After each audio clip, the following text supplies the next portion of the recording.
Joey, back to you. Oh, Rob, thanks for that. You know, the next time your pets are out and about, there is a chance that they could come across one of these skunks and end up leaving pretty smelly. So this morning, Dr. Kelly Weaver here with what you should do if that does happen to your furry little friend. And good morning to you. Good morning. Good to have you. This happened to me yesterday. At least I smelled the skunk out walking the dog, and I took off as soon as I could. Right.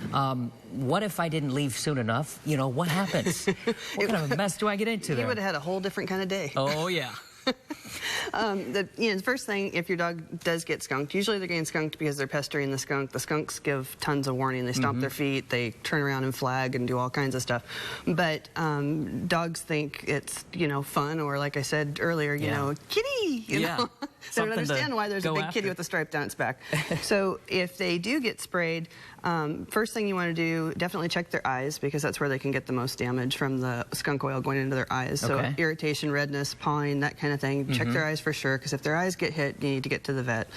And check for wounds. Can they go blind from something like that, or? Well, their corneas can get pretty damaged. Usually, if it's handled right away, not that big of a deal, you can work on it. But a lot of times they'll self-trauma. Oh, yeah. And then you get corneal ulcers and things that can you know, you can have a lot of trouble with. That's a big problem. Is there any other sort of harm that the skunk smell, the scent, can do to them? No, not really. That's more of a. There's some cases of them having some respiratory stuff, but that's usually if they go down into a hole after them and it's a real confined space. In open air, it's not usually a problem for respiratory stuff. Just more of an annoyance. Yeah, it is, and it's a big annoyance for us.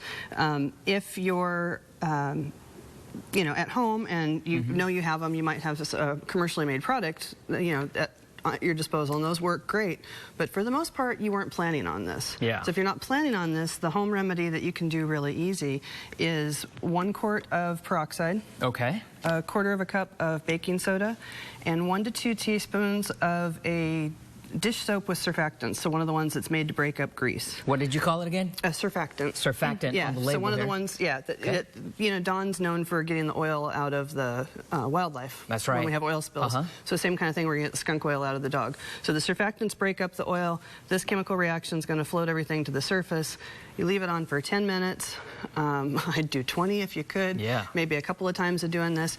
It does work. It's definitely better. The old remedies with vinegar and tomato juice, they just mask the smell, and it comes back because it doesn't pull it out of the coat and get rid of it. Okay. What exactly do these things do? I mean, we're getting rid of the smell, but how does that whole process work? How does it break it down?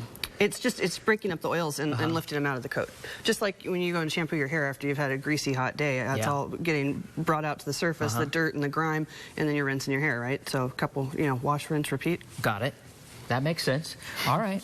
And just keep doing it, I guess, the more the better. It doesn't hurt. A couple times. Keep washing them, Yeah, the big thing is if you know you're going camping, if you know, especially going up to Yosemite, Oakhurst, some of those areas you're out around the lakes, you're going to run into the wildlife. If you've got a dog, especially like a retriever, that's going to just go up for it no matter what and won't learn, and it'll be 3-4 times, you know, of doing this.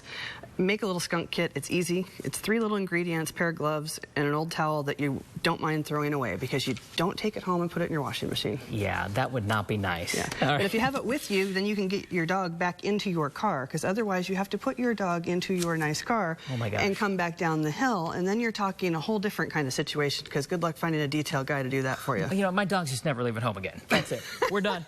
Aren't you glad I come to tell you about all this stuff? This is really simple, and we all have this stuff at home, so great advice. Thanks, Dr. Weaver. And you can find more from her on her website, FresnoPetYard.com. And we'll have this on YourCentralValley.com in case you want to share it with a friend. We'll be right back.